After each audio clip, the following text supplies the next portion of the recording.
நினைத்தாலே இனிக்கும். வணக்கம், நான் சிம்மரசன். இது நினைத்தாலே இனிக்கும். ஒரு பழைய படம் 1985 ரிலீஸ் ஆச்சு. இன்னைக்கு பார்த்தா கூட உங்களால் கண்ணீர் விடாமல் இருக்க முடியாது. அப்படி ஒரு உணர்ச்சிகரமான ஒரு பாசத்தை சொல்லக்கூடிய ஒரு படம், பாட்டிக்கும் பேத்திக்குமான அன்பு. அந்த படம் தான் பூவை பூச்சோட. ஃபாசிலுடைய டைரக்ஷன், இளையராஜாவுடைய இசை, கோகுல் கிருஷ்ணாவுடைய வசனம், அப்புறம் பி.சி. ஸ்ரீராமுடைய ஒளிப்பதிவு, சின்னக்குயில் சித்ரா முதல் பாட்டு பாடின படமும் இதுதான்.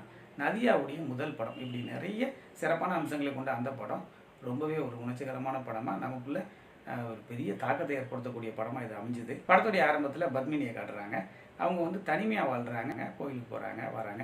இப்படிப்பட்ட அவங்க இந்த ஊரில் உள்ளவங்க மற்றவங்களாம் கேலி செய்கிறது, கிண்டல் பண்ணுறது, இந்த மாதிரியான விஷயங்களையும் அவங்க சந்திக்கிறாங்க. வீட்டில் காலிங் பெல் இருக்குது. இந்த சின்ன பசங்களை வந்து காலிங் பெல் அடித்து டிஸ்டர்ப் பண்ணுறது, இந்த மாதிரி இந்த பாட்டை இரிட்டேட் பண்ணுவாங்க நிறைய பேர்.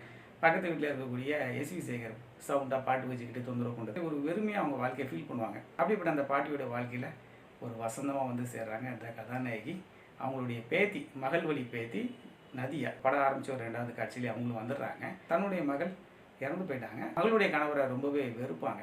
ஸோ அந்த நபர் ஜெய்சங்கர். அப்படிப்பட்ட அந்த மகள் வழி பேத்தி தான் அந்த நதியா. ஸோ இவங்களையும் ஆரம்பத்தில் அவங்க மனசு ஏற்றுக்கிறதுக்கு மறுக்குது. பேத்தியை அவங்க ஏற்றுக்கிறாங்க. இவங்க 2 பேரும் நல்ல ஒரு ஜில்லாகுது. இவங்க 2 பேரும் நல்லா அன்பாக பயணிக்கிறாங்க. இப்படி இவங்களுடைய வாழ்க்கை போன சிறப்பாக போயிட்டு இருக்கும்போது அந்த இடத்துல இடி மாதிரி ஒரு விஷயம் வந்து இறங்குது. அதுக்கப்புறம் இவங்களுடைய அந்த பயணம் என்ன ஆச்சு, இவங்களுடைய உறவு எப்படி இருந்தது, கிளைமேக்ஸ் எல்லாம் நடந்தது அப்படிங்கிற சொல்லக்கூடிய ஒரு படம் தான் இந்த படம். ரொம்பவே சிறப்பாக இருந்தது. பெர்ஃபார்மன்ஸ்லாம் எடுத்துக்கிட்டிங்கன்னா பத்மினியமாக செமையான ஒரு நடிப்பு.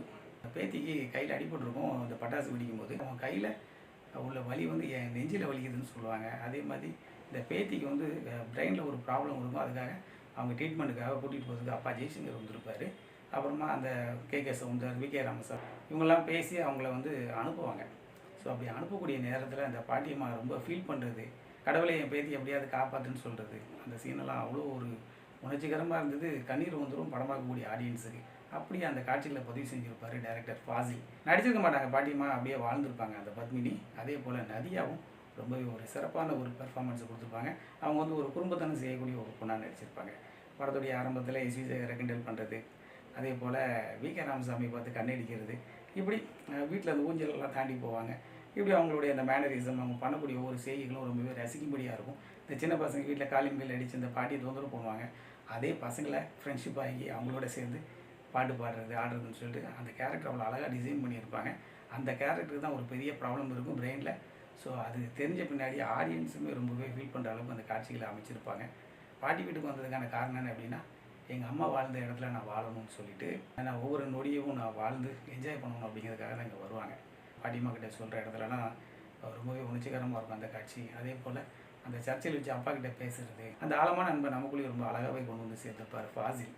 அதனாலேயே அவருடைய ஒவ்வொரு படங்களும் தனித்துவமாக இருக்கும். அதுக்கு இன்னும் மெருகேற்றின இளையராஜாவுடைய மியூசிக், அது தனியாக, அது ஒரு ராஜாங்கம் தான். ஒளிப்பதிவு அதுவும் ரொம்ப நல்லா இருந்தது. பிரதான கேரக்டர் எடுத்துக்கிட்டிங்கன்னா 2 பேர் தான், பாட்டியம்மாவும் பேத்தியும் தான்.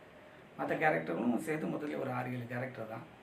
எல்லாருமே அப்படி ஒரு சிறப்பான ஒரு பெர்ஃபார்மன்ஸை கொடுத்துருப்பாங்க. நச்சுன்னு நறுக்குன்னு ஒரு 4 பாட்டு, சின்ன குயில் பாடும் பாட்டு, சித்ராமா பாடக்கூடிய பாட்டு, ஜேசுதாஸுடைய வாய்ஸில் ஒரு மாண்டேஜ் சாங் பூவை பூச்சோடவா, அதே போல் சித்ராமா வாய்ஸில் ஒரு மாண்டேஜ் சாங், அதே மாதிரி பூவை பூச்சோடவாங்கிற பாட்டு, அப்புறம் ஒரு தீபாவளி கொண்டாட்டத்தில் பட்டாசு சுற்றி சுற்றி போட்டுட்டு வாங்குற பாட்டு, இதெல்லாமே ரொம்பவே சூப்பராக இருந்தது. அதே போல் எஸ்.வி. சேகரை அவங்க கிண்டல் பண்ணுறதுக்காக அந்த கருப்பு கண்ணாடி ஒன்று வச்சுக்கிட்டு நதியாக கிண்டல் பண்ணுவாங்க. ஸோ அந்த கண்ணாடி போட்டு பார்த்தா ட்ரெஸ்ஸு தெரியாதுன்னு சொல்லிட்டு அந்த நெற்றிகன் படத்தில் வருங்களா, அதே மாதிரியான ஒரு குறும்புலாம் போவாங்க. அதெல்லாம் ரொம்பவே ரசிக்கும்படியாக இருந்தது.